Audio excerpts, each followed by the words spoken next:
bienvenue sur l'envol des mots, j'espère que vous allez bien.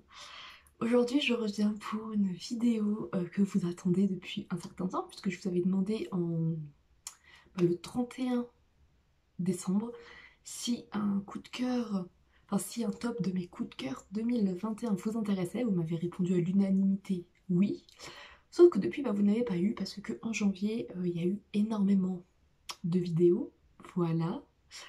Enfin voilà, vous savez, j'ai eu assez de vidéos, donc je me suis dit, je vais poser celle-là début février. Voilà, après tout, on est toujours au début de l'année, hein. Donc je me dis que le petit top sera très bien, puis en plus comme ça, voilà quoi, sachant qu'en janvier, beaucoup de youtubeuses, tout ça, ont fait leur top 2021, et je me suis dit, voilà, moi je vais attendre un peu février aussi, il y a aussi ça, il y a aussi ça, comme ça au moins ça fait pas trop. Voilà, enfin bref. Donc du coup, je vais vous parler de mes coups de cœur de 2021 côté livresque. Et il y en a 11, presque un par mois malgré tout. Il en manquait un pour faire 12. Presque un par mois quand même.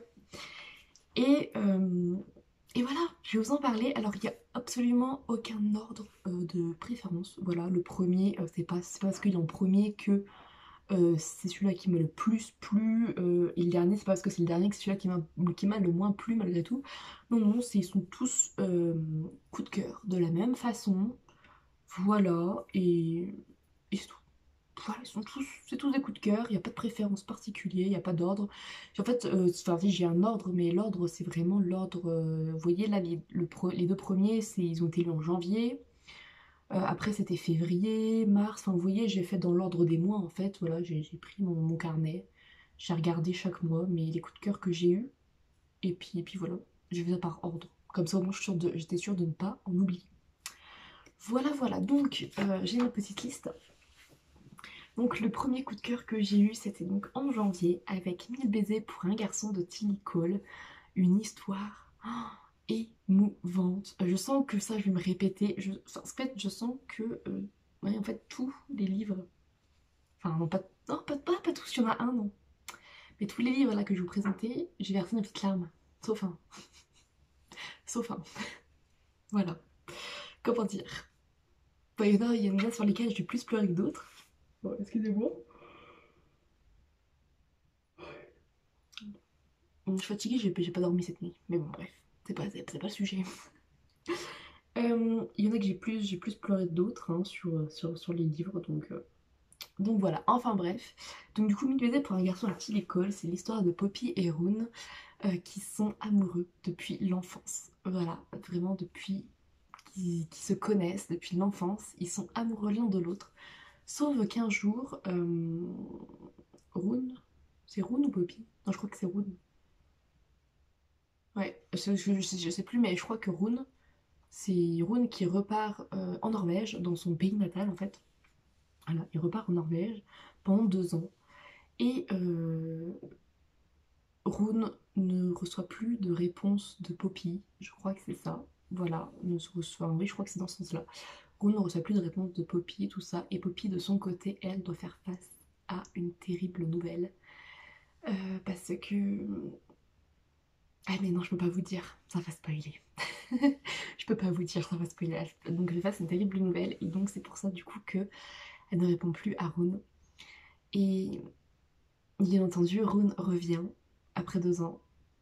Et alors là, l'histoire s'enchaîne, c'est beau, c'est émouvant, c'est une romance magnifique. Vraiment, c'est tellement beau. C'était tellement beau, tellement beau. J'en ai pleuré, vraiment, c'était émouvant, très émouvant. Ensuite, toujours en janvier, j'ai continué avec Le Monde de Narnia de C.L. Lewis. Alors c'est Lewis, mais je sais plus les initiales des deux premiers noms, enfin bref. Donc Le Monde de Narnia, hein, que vous connaissez tous, que j'avais regardé, j'ai regardé les films un certain nombre de fois.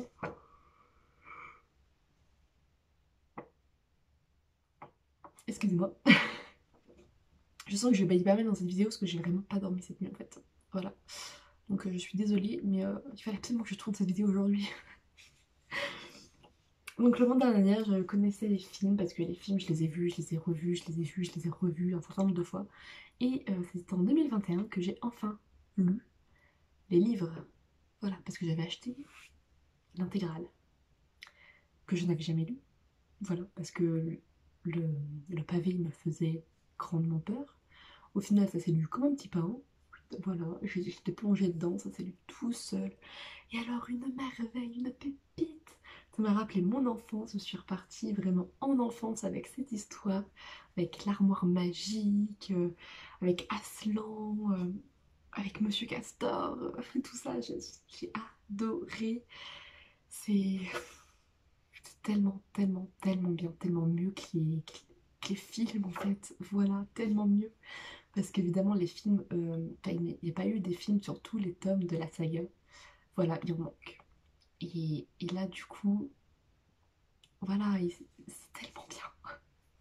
Ah, je vous dis, c'était magnifique. Vraiment, Narnia, si vous n'avez pas encore lu, vous avez envie de quelque chose de jeunesse, qui fait du bien, qui, ouais, voilà, qui fait du bien. Foncez dedans. Vraiment, foncez dedans parce que c'est tellement bien. C'est beau, c'est merveilleux, c'est tout ce que vous voulez. Voilà, oui, je vous fais la propagande de tous ces coups de cœur. Tout à fait. Ensuite, nous avons, enfin, j'ai lu La rencontre du dernier espoir de Ken York.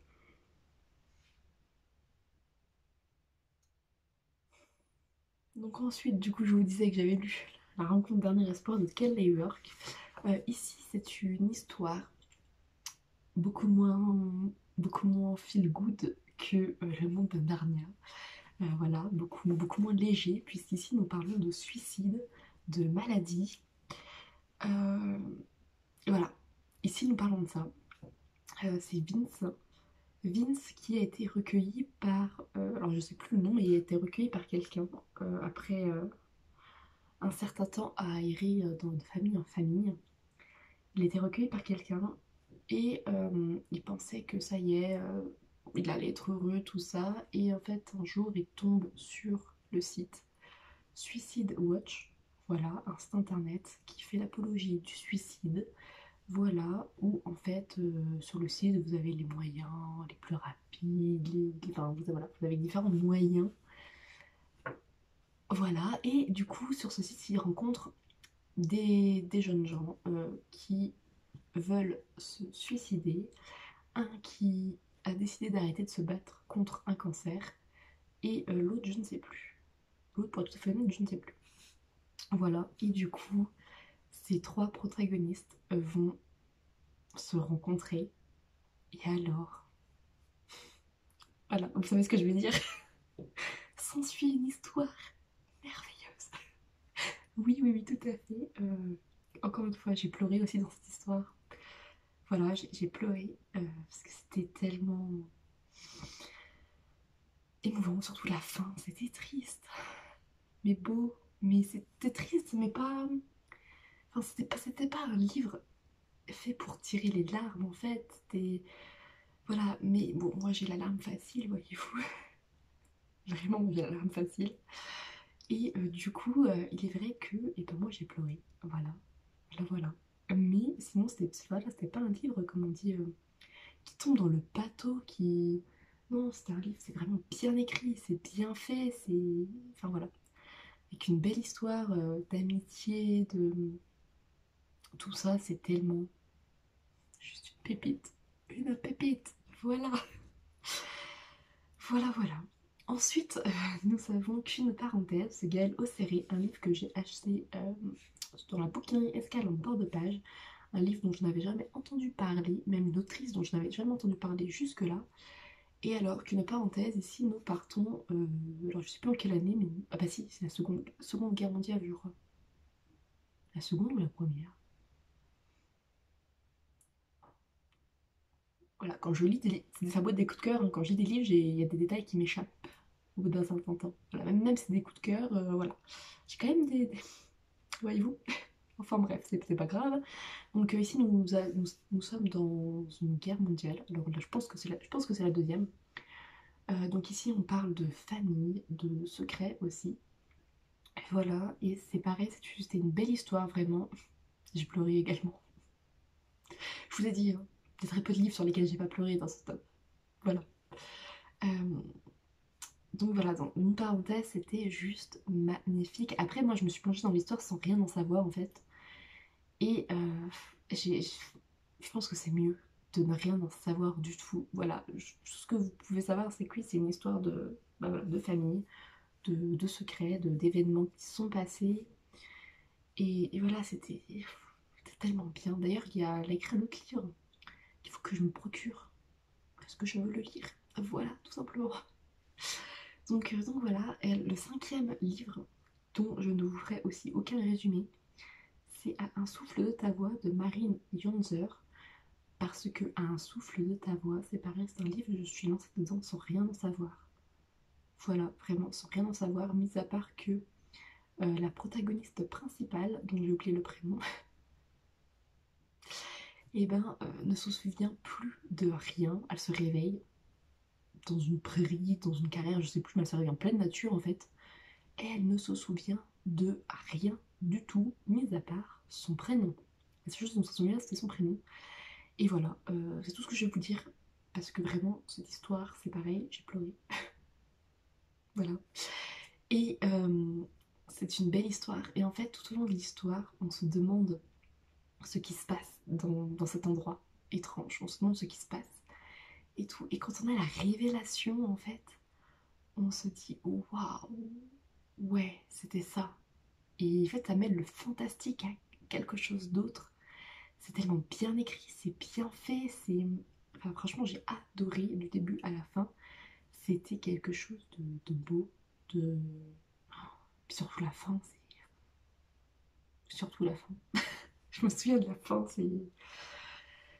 Waouh. Ensuite, en 6e position, nous avons Albad, qui est une trilogie de Sally Green. Et alors, Albad, gros coup de cœur, une trilogie sur des sorciers noirs. Donc les sorciers noirs qui sont considérés comme des méchants, des... Voilà, c'est vraiment les mal ennemis, hein, on va dire ça comme ça, parce que voilà, pour la société, les sorciers noirs, c'est vraiment le mal incarné. Ils ne peuvent rien faire d'autre que faire le mal. Et du coup, ben voilà, ils font un peu la guerre. Et ensuite, nous avons les sorciers blancs qui sont considérés comme des sorciers bienveillants, tout mignons, tout gentils, les bisounours. Voyez-vous, les bisounours en fait. Les sorciers blancs, c'est tout va bien, voilà, ils sont gentils, voilà. Ils mordent pas, on va dire. Enfin bref, les bisounours. Sauf que nous avons notre protagoniste principal, Nathan. C'est Nathan qui s'appelle. Franchement, les prénoms, j'ai du mal avec les prénoms. Un truc de dingue. Si, ça doit être Nathan. Lui n'est ni sorcier noir, ni sorcier blanc. Lui, il est les deux. Il est à la fois sorcier noir et sorcier blanc, parce que sa mère était une sorcière blanche, une grande sorcière blanche. Et son père n'est nul autre que Marcus, le plus grand des sorciers noirs qu'il existe dans ce monde. Voilà, ni plus ni moins. Et en plus, il est recherché par tout le monde. Euh, donc, voilà. Sachant que c'est le fils d'un grand sorcier noir et d'une grande sorcière blanche, et ben en fait, Nathan se voit dès le début de sa vie contrôlé par le conseil, le haut conseil du coup, qui est formé que de sorciers blancs, hein, bien entendu, parce que bah, il n'y a que eux qui puissent diriger le monde, voyez-vous, voilà. Enfin bref, euh, se voit contrôler sa vie dès le début de sa vie en fait. Plus il grandit, plus il a des restrictions. Voilà, en gros, c'est t'as pas le droit de... Enfin, au bout d'un moment, il n'a pas le droit de sortir de chez lui à moins de je sais plus combien de mètres. Il n'a pas le droit de côtoyer des sorciers blancs. Il n'a pas le droit de parler... Enfin, des gens... Enfin, voilà, c'est vraiment au fil de son existence. Il n'a plus le droit de rien. Même qu'à la fin, il est... Enfin, c'est dans le premier tome, hein, donc je ne spoil rien. C'est vraiment dans les premières pages. Il est enfermé par une tutrice, enfin une tutrice, voilà, qui le maltraite, voilà, enfin, voilà, qui est là normalement pour le, comment dire, le, le guider, enfin lui apprendre qu'en gros, enfin, je sais pas comment expliquer ça, mais c'est un peu compliqué. Mais enfin bref, voilà, il finit enfermé dans une cage, voilà, le tome 1, c'est ça, la joie et la bonne humeur, je vous le dis. Sauf que, en fait, dans cette histoire, en fait, on se rend compte que les sorciers blancs ne sont peut-être pas aussi gentils, bienveillants qu'ils le disent, et que les sorciers noirs ne sont peut-être pas tous aussi méchants. Voilà, et que surtout, Nathan est vraiment le parfait mix des deux, qui on voit dans l'histoire, au fil des tomes, que oui, il a une grande partie de noirceur en lui, mais en même temps, vu la vie, vu les débuts de sa vie qu'il a passé, c'est aussi normal. Voilà, parce que dès le début, en fait, on lui a dit que c'était quelqu'un de mauvais. Voilà, on lui a toujours dit qu'il était méchant, qu'il était quelqu'un de mauvais. Et du coup, bah, dans l'histoire, on se rend compte au fil du temps que oui, une grande partie de noirceur, mais il a aussi une partie de lumière. Voilà, une partie blanche du coup de sa mère.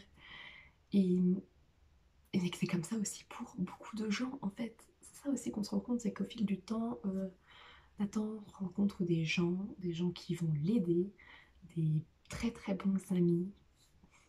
Oh, je me souviens de la fin, c'est trop triste. La fin m'a déchiré le cœur, vraiment. Voilà, mais voilà, il rencontre plein de gens qui vont l'aider. Lui, il est en quête de quelque chose tout au long de l'histoire. Je ne vous dirai pas quoi, mais il est en quête de quelque chose. Enfin, en quête de liberté, mais aussi en quête d'autre chose. Donc voilà, mais pendant toute l'histoire, il cherche la liberté. Pendant toute l'histoire, il se cherche lui-même. Il se demande si, au final, ils n'ont pas raison, si il n'est pas, mais aussi, enfin, s'il est vraiment, enfin voilà, il se demande s'il est vraiment méchant. Et puis d'un autre côté, en fait, enfin, les autres se rendent bien compte que non, il n'est pas entièrement mauvais. Enfin, voilà. Donc dans cette histoire, en fait, voilà, on nous dit juste que en chacun de nous, il y a du bon et du mauvais. Et ça, c'est tout le monde. Et oui, certaines personnes auront peut-être de, un peu plus de côté sombre que d'autres. Mais c'est, voilà, c'est que c'est la vie, c'est comme ça. Dans la vie, tout n'est pas tout blanc, tout n'est pas tout noir, mais tout n'est que nuances de gris. Enfin, moi, selon moi, c'est comme ça que je perçois le monde, en tout cas. C'est des nuances de gris. Tout simplement, il n'y a jamais de tout blanc ou tout noir. Vraiment. Et c'est ce qu'on nous apprend dans cette histoire. Je sais pas si je vous ai bien résumé tout ça, mais je vous ai fait une chronique sur Instagram, sur les 3 tomes. Et je vous ai fait également une chronique en vidéo l'année dernière. Donc, vous pouvez y aller. Voilà. Mais en tout cas, franchement, c'est une histoire. Il faut que vous la lisiez. Il faut que vous la lisiez vraiment. C'est c'est tellement bien fait, bien écrit. D'ailleurs, j'ai tellement accroché à la plume de Sally Green que j'ai envie de lire son autre trilogie, qui n'est pas terminée d'ailleurs. Mais j'ai envie de lire son autre trilogie également. Donc bon, ça se fera sûrement. Ensuite, j'ai eu un coup de cœur pour Avant toi, mais le tome 1 de Jojo Moyes. Alors j'ai un coup de cœur pour le tome 1. Je pense que vous connaissez tous Avant toi. C'est l'histoire d'une jeune femme qui va travailler pour une personne handicapée. Enfin, c'est oui, c'est tétraplégique. Oui, c'est ça. Les quatre membres sont tétraplégiques. Il est en fauteuil roulant, du coup il ne peut rien faire. Et elle n'a absolument aucun diplôme, elle ne connaît rien du tout à ce handicap. Mais elle va décrocher le job pour une raison assez particulière qu'on va découvrir au fil des pages. Mais alors c'est pareil, c'est émouvant, j'ai pleuré aussi. À la base aussi j'ai pleuré. Alors là, avant toi j'ai également pleuré. C'était beau, c'était émouvant, c'est très très belle histoire. Voilà. J'ai beaucoup aimé le tome 2 et 3 également, voilà, parce que je sais pas si vous savez, mais c'est une trilogie. Mais en fait, les tomes 2 et 3, ils sont différents du tome 1. Ils sont bien aussi, hein, je dis pas qu'ils sont mauvais, sont très bien, ils sont bien aussi, mais j'ai eu vraiment un gros coup de cœur pour le tome 1. Voilà. Ensuite, j'ai lu 22-11-63 de Stephen King. Je n'ai pas pleuré ici. Enfin, je crois. Je crois parce que quand je me souviens de la fin,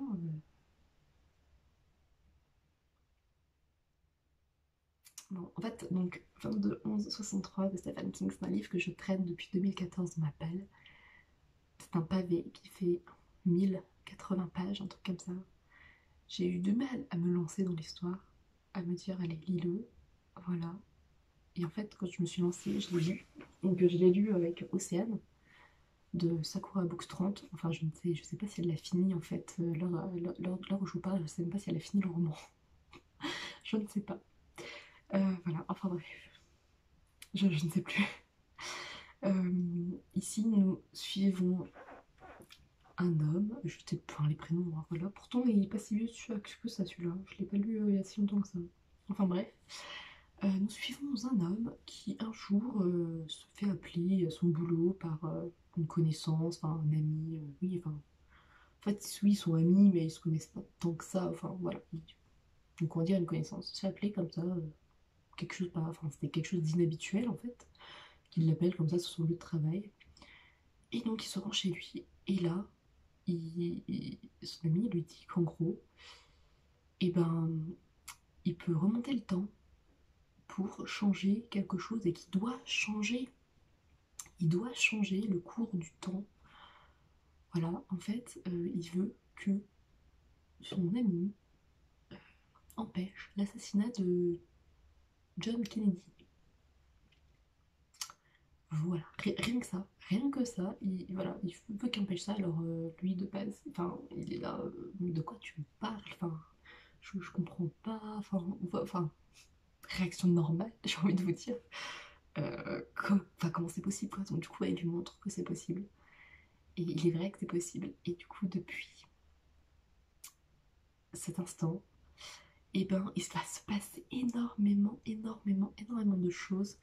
Il va aussi apprendre qu'il y a possiblement des conséquences à ses actes, que peut-être qu'il n'est pas bon de changer les choses, que voilà, enfin voilà, c'est vraiment une bonne histoire. C'est une super histoire, j'ai vraiment adoré, c'était trop bien. Je me suis pris dans l'histoire enfin je me suis pris dans le jeu, je me suis pris dans l'histoire, j'attaché au personnage, je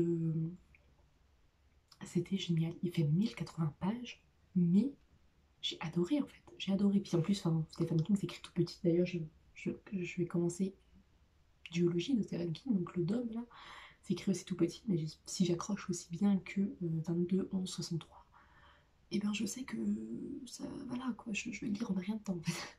On verra bien.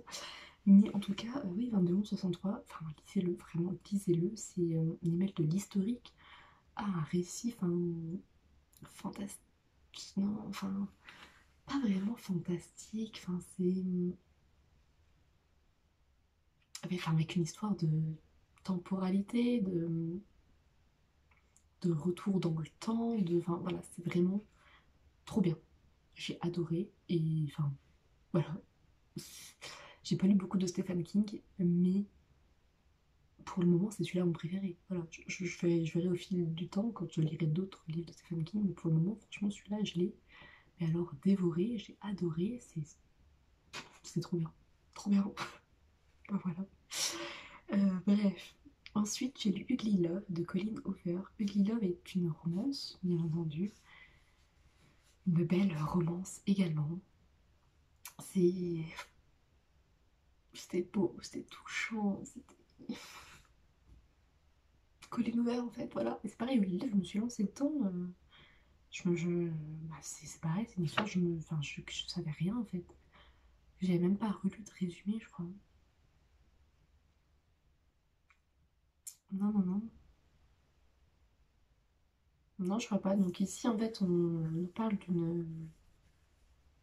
Ah bon, attends, je confonds avec un autre. Attendez, j'ai un doute. Non, non, c'est bon, c'est ça. Ugly Love, nous suivons une... Alors les prénoms c'est pareil, une jeune femme qui va s'installer chez son frère quelque temps, voilà, pour je ne sais plus quelle raison. Et elle va faire la connaissance de son meilleur ami, qui est également son voisin, voilà. Et il va s'en suivre une belle histoire.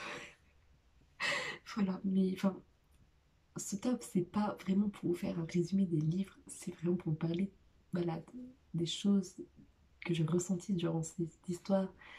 ces choses que, voilà, ces livres qui valent le coup d'être lus vraiment. Oui, moi, enfin, vous savez, je suis un petit peu dans le carton, de toute façon.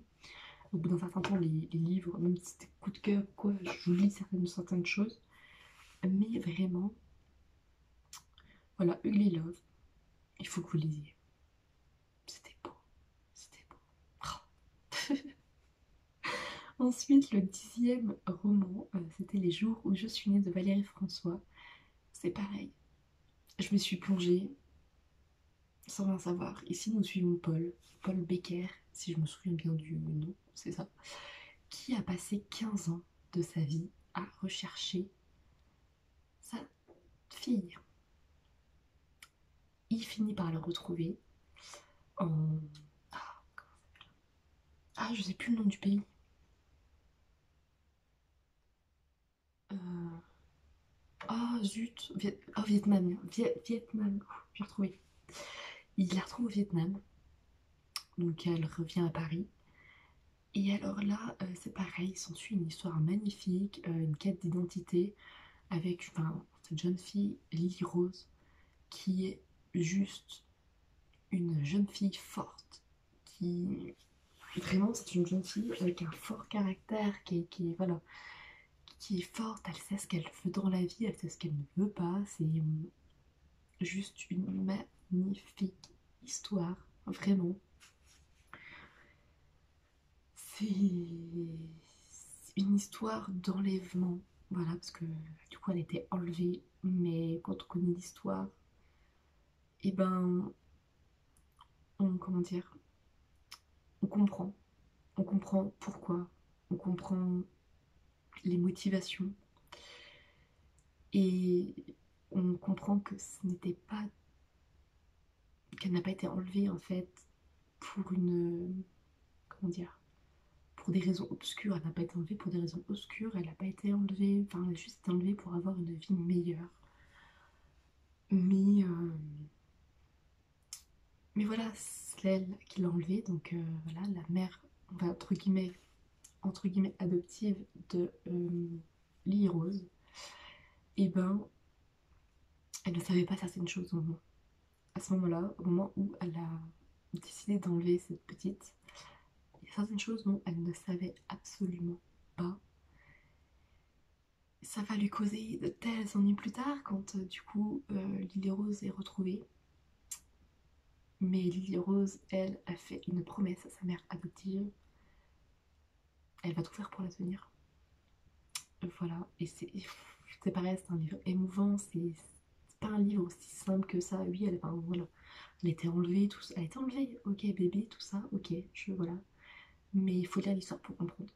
Vraiment, c'est une très très belle histoire. C'est émouvant, enfin, comme dans d'autres livres, comme dans les autres livres que je vous, voilà, je vous ai dit, c'est émouvant de ça, mais c'est vrai, tout simplement. Mais c'est une histoire compliquée, c'est une histoire complexe qui, pour la comprendre, il faut la lire. Vraiment, il faut la lire pour la comprendre. C'est tellement bien écrit, avec justesse.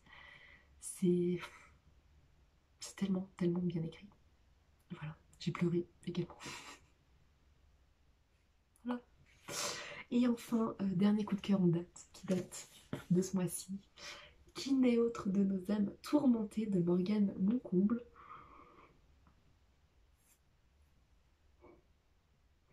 Désolée. Donc je vous disais que le dernier coup de cœur en date, c'est Nos âmes tourmentées de Morgane Moncomble. Livre que j'ai avec moi, là, le seul livre de toute cette liste que j'ai avec moi. Et bien, dans cette histoire, nous suivons Azalée. Azalée qui s'était promis de ne jamais retourner à Charleston. Manque de peau pour des raisons... Bah si, on dit dans le résumé, sa mère décède. Et elle décide d'aller d'aller vendre la maison de sa mère, du coup. La maison de son enfance également. Donc elle retourne à Charleston. Et en retournant à Charleston, elle ne se doute pas un seul instant de tout ce qui va s'y passer. Clairement, elle pensait être là pour quelques temps, vendre la maison et repartir de là où elle était. Sauf qu'elle va rencontrer Eden. Eden, un jeune homme séduisant, tatoué, qui cache un secret. Eden qui a très très envie de faire s'effondrer la muraille qu'Azalée s'est forgée au fil des années. suite à des événements traumatisants qui se sont passés pour elle. Et Azalée, de son côté, elle, ne... suite à quelque chose qui se passe dans l'histoire, n'a plus qu'une envie, se venger. Va-t-elle y arriver? Va-t-elle y arriver? Va-t-elle faire entendre sa voix, enfin? Parce que, en fait, Azalée, suite à cet événement tragique, est devenue ce qu'on a toujours dit d'elle. Sauf que ce qu'on dit d'elle n'est pas la réalité des choses. Ça, les gens vont s'en rendre compte au bout d'un moment, voilà. Et c'est,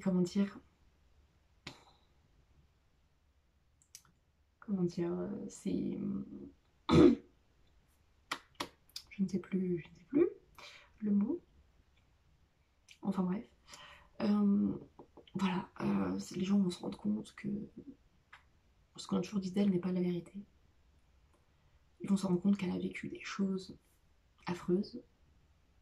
Au début, voilà, je pense que vous vous doutez bien de la réaction de certaines personnes qui vont dire qu'elles sont intéressantes, ce genre de choses. Sauf que bah non, non, en fait non. C'est une histoire assez dure à lire, vraiment. C'est une belle histoire, mais dure à lire. Si jamais vous voulez lire cette histoire, il faut que vous soyez prévenu que il y a des trigger warnings. De toute façon, au début de l'histoire, vraiment les premières pages, c'est l'autrice qui nous dit que on va nous parler de viol, de suicide, ce genre de choses. Donc comment dire que c'est très gai, mais en fait malgré le fait que le livre soit dur à lire, c'est une histoire dure à lire, c'est une belle histoire, mais c'est fait, enfin il y a aussi de l'humour en fait, il y a aussi de l'humour dans cette histoire, c'est bien dosé, au bon moment, au bon endroit, c'est tellement bien fait, c'est pareil, enfin, je suis tombée, je pense, amoureuse de La Plume de Morgane Moncombe, c'est tellement bien écrit, tellement bien fait. J'ai un deuxième livre à lire de cette autrice, voilà, que j'ai acheté. Et du coup, je me le lirai cette année et je verrai si vraiment je suis tombée amoureuse de La Plume de Morgane Moncomble parce que vraiment, c'est tellement bien écrit, tellement écrit avec justesse, avec bienveillance, sans jugement, sans voilà, que c'était facile à lire en plus, ça s'est lu quand même comme des petits pains, c'est comme ça, on n'a rien de temps. Donc voilà. Enfin bref, je vais arrêter de parler ici de ce roman parce que ça fait un certain temps que je tourne déjà. Et que bah, après, bah voilà, faut le monter, il faut l'exporter sur YouTube, tout ça. Et puis faut que vous la regardiez. Mais en tout cas, voilà, vous avez mes 11 coups de cœur de l'année 2021. On verra si 2022 est aussi riche en coups de cœur ou pas. À voir. En tout cas, ces 11 livres méritent d'être lus. Vraiment, méritent d'être lus parce que chacun ont quelque chose qui fait que ça a été un coup de cœur. Chacun ont fait que, oui, dans beaucoup j'ai pleuré, mais bon, moi, voilà, je suis une petite Madeleine. Enfin bref. Euh, voilà, j'ai la larme facile, mais dans chacun de ces livres, il y a un beau message, il y a une très belle histoire derrière. C'était bien écrit, c'est beau, c'est... Voilà. Donc bah écoutez, moi sur ce, je vais vous laisser. Je ne peux que vous souhaiter de très belles lectures pour 2022, même si bon, je vous ai déjà souhaité tout ça beaucoup de fois déjà. Mais bon, ce n'est pas grave, une fois de plus, voilà. Mais voilà, j'espère que bah, vous allez passer de très bonnes lectures, que 2021 aussi a été riche de bonnes lectures, des coups de cœur, tout ça. Dites-moi dans les commentaires si parmi tous ces romans, bah, s'il y en a qui vous ont plu, tout simplement, voilà. S'il y en a qui vous ont plu, dites-moi tout. S'il y en a que vous avez lu, s'il y en a qui vous donnent envie d'être... Enfin, voilà, s'il y en a qui vous donnent envie. Donc voilà, et puis bah écoutez, moi sur ce, je vais vous laisser. Je vous souhaite de très belles lectures, une très belle année encore une fois, et je vous dis à très vite.